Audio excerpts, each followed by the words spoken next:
Hi, I'm Callie from CRK Training. Welcome to this week's video show, and this week I'd like to answer the question of when do you know when it's time to move to a bigger bit? Now, let me back up and say that the title of this video may actually be a little bit misleading because I believe that it's rarely a case where we need to move to a bigger bit, but instead it's a case that we need to rethink our training of the horse. So let me explain. When we have a problem with our horse and he's doing something like pulling or he's shaking his head or he's going too fast, all those behaviors, all those things our horse does that make us think maybe I just need a stronger bit. A lot of times when those things happen, there either is another cause or the horse simply doesn't understand what's being asked of him. And the problem that can happen when we just keep going to bigger, stronger bits is the horse basically desensitizes to that stronger pressure, to that higher level of discomfort really in his mouth. So we end up creating a horse that has a hard mouth and who continues to become harder in his mouth and less sensitive and less responsive as he gets desensitized to those higher levels of pressure and to those stronger and stronger bits. So if we think about just moving to a bigger bit, it can turn into this cycle of just constantly having to increase the size, the harshness of the mouthpiece, and the leverage of the bit in order to be able to still control and get responses from our horse. Instead of moving to a bigger bit, I'd like to give you a few questions that you can think about to help you understand what might be causing these behaviors, things like going too fast or pulling, and how you can work through them. The first question you want to ask yourself is, does your horse understand how he's supposed to respond to the bit pressure? So does the horse understand to soften to bit pressure? Does he really understand to slow down? Does he know what to do when you put pressure on that bit? It may seem like a simple question, but a lot of times horses are never really taught how to respond to bit pressure. And there's not enough consistency with that bit pressure for the horse to be able to learn the correct responses. So think about that first.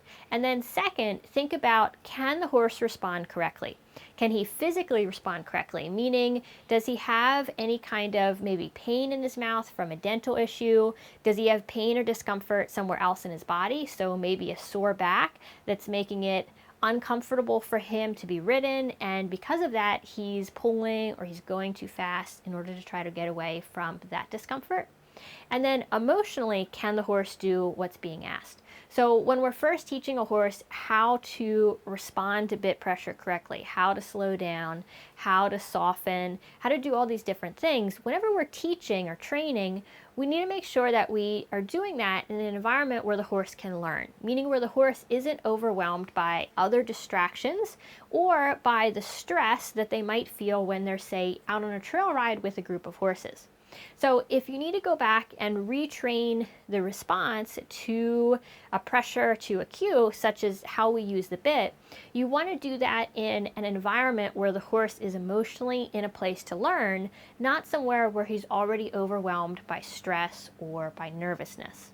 Many times with behaviors like rushing, like going too fast, we instead want to think about how can we change the emotion that the horse has in those times, and then how can we teach him a different behavior instead of just increasing the size and the strength of our bit in order to be able to control the horse. I'd like to close this video by sharing two quotes that I feel are spot on for our discussion today. The first one is by Elwyn Hartley Edwards. He was a former head of the British Horse Society, and he was a very recognized author. And he said that it takes two to pull, and that no horse is born a puller. So when we have these behaviors in our horse, it's usually caused by something that we're doing or something that maybe someone in your horse's past did. So it's something that the horse learns. It's not that they just instinctively or innately are a hard-mouthed pulling horse. The second quote is by a man named Benjamin Latchford, and he was a bit maker. And he said that out of every 20 bits that I make, 19 are for men's heads, and not more than one are really for the horse's head. Now I'd love to hear your thoughts. Leave a comment below, and as always, the best comments always happen at crktrainingblog.com. So if you're watching this video anywhere else, go there now, leave a comment, and I look forward to hearing from you.